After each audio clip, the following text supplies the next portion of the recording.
Caution board ఎటు పెట్టాలి, మన డోర్ డైరెక్షన్ ఎట్లున్నది అటు పెట్టాలి.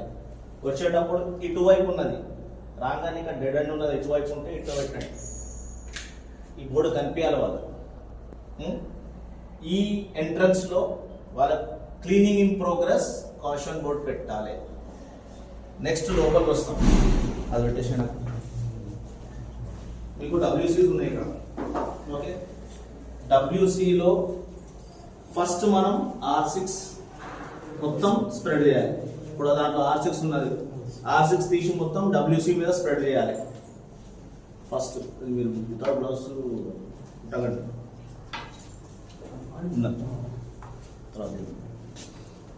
ఆ WC మీద R6 స్ప్రెడ్ చేసి మీరు ఒక 5 minutes దానికి కాంటాక్ట్ టైం ఉంటుంది, అంటే 3 to 5 minutes.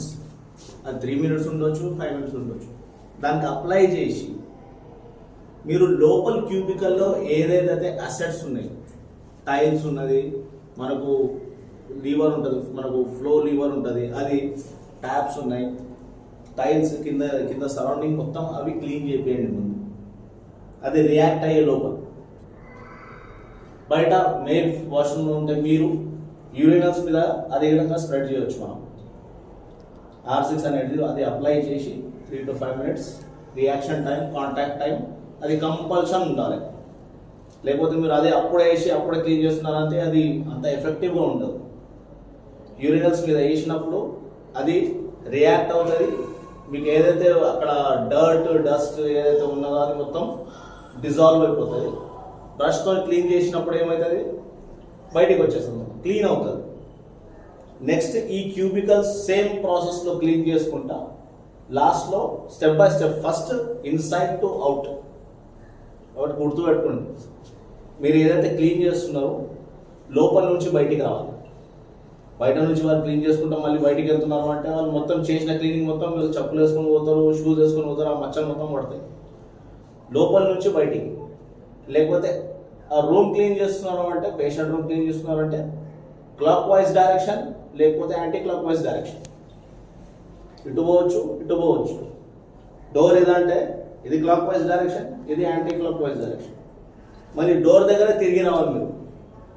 దానికి ఒక ప్రొసీజర్ ఎందుకు ఉన్నదంటే, మీరు వాష్రూమ్ ఉన్నా వార్డ్స్ ఉన్నా ప్రతి ఒక్క అసెట్ మీరు క్లీనింగ్ అవుతుందా లేదా దానికి స్టెప్ బై స్టెప్ వస్తారు.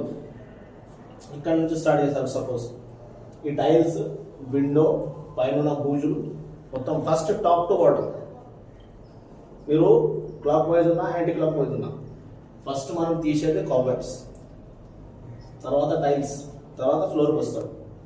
యూరినల్స్ ఉంటే టైల్స్ చేసుకుంటా యూరినల్స్ టచ్ చేసి కిందికి వస్తారు. ఫ్లోర్ క్లీనింగ్, డీప్ క్లీనింగ్ చేసేటప్పుడు, మషిన్ కొట్టేటప్పుడు లాస్ట్లో ఫ్లోర్ చేయాలి. ఫ్లోర్ క్లీనింగ్ అయిపోయిన తర్వాత మీరు ఈ రియాక్టింగ్ టైం 3 to 5 minutes. దానికి బ్రష్ మొత్తం పైన పైన నీళ్ళు పోసి దున్నడం కాదు, బ్రష్తో మొత్తం స్క్రబ్బింగ్ చేయాలి.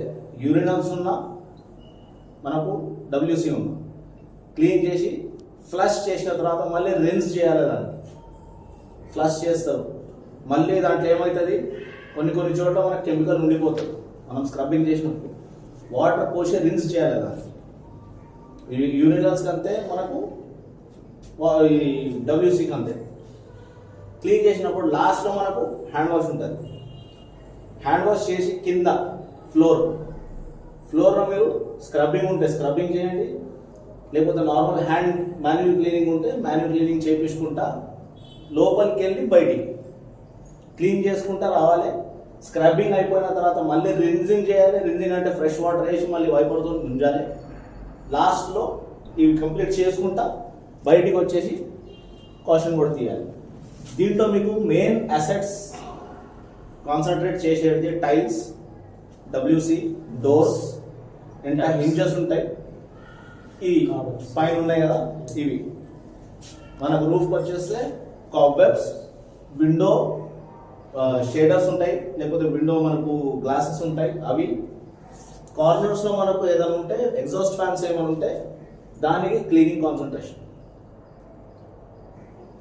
దీని మీద మీరు ఫోకస్ పెట్టండి. మీకు సింప్లిఫై చేసి చెప్తున్నా. యాక్చువల్గా SOP ఫాలో అయితే నేను ఎక్స్ప్లెయిన్ చేయడానికి 20 నిమిషాలు పడుతుంది. ఒక నార్మల్ వాష్రూమ్ WC క్యూబికల్కి 20 నిమిషాలు పడుతుంది. మీరు చూసుకోండి, సింప్లిఫైడ్ వే అంటే in, out, top to bottom, clock wise direction, anti clock wise direction. ఈ 4 స్టెప్లు గుర్తుపెట్టుకోండి. మీరు వాళ్ళు చేసేటప్పుడు మానిటర్ చేయండి. వాళ్ళు ఏదైనా చేయకపోతే వాళ్ళకి సరి చేయండి. సరి చేసి మొత్తం అవ్వకపోతే మళ్ళీ రీచెకింగ్, వాళ్ళు క్లీన్ చేసిన తర్వాత లాస్ట్లో మళ్ళీ రీచెక్ అవ్వాలి. ప్రతి ఒక్క అసెట్ మీద చెక్ లిస్ట్ ఏదైతే ఇచ్చారో వాష్రూమ్ క్లీనింగ్, దాని ప్రకారంగా ముందు పెట్టుకొని మొత్తం క్లీనింగ్ అయిందా లేదా చెక్ చేసుకోవాలి. లాస్ట్లో అవన్నీ అయిపోయిన తర్వాత వాళ్ళ వస్తువులు, క్లీనింగ్ మెటీరియల్ అనేది వాళ్ళు తీసుకొని బయటికి వెళ్ళారా లేదా. ఇక్కడ ఏమి ఉండొద్దు. ఫ్లోర్ డ్రై అయినంత వరకు కాషన్ బోర్డ్ తీయొద్దు. ఓకే, ఫ్లోర్ డ్రై అయిపోయిన తర్వాతనే కాషన్ బోర్డ్ ఆడికించి తీయాలి. ఎందుకు? ఇది అయిపోయింది క్లీనింగ్, కానీ ఫ్లోర్ పెట్టున్నది అయినా కానీ ఎందుకు పెట్టాలి? ఏమన్నా స్లిప్ అయి పడితే ఫస్ట్ పట్టుకునేది హౌస్కీపింగ్ సేఫ్టీ కింద. OHC వాళ్ళు ముందు మీకే పడతారు. డ్రై అయినంత వరకు అది అక్కడనే ఉండాలి. డ్రై అయిపోయిన తర్వాత తీసేయండి. ఇప్పుడు అర్థమైందా? ఏమేమి ఉన్నాయి చెప్పండి. 4 స్టెప్స్ ఇప్పుడు ఏమేమి చెప్పినా మీకు. మెయిన్ 4 స్టెప్స్ వాష్రూమ్ క్లీనింగ్ ఎట్లా చేస్తారు చెప్పండి. ఇప్పుడు చెప్పినా కదమ్మా.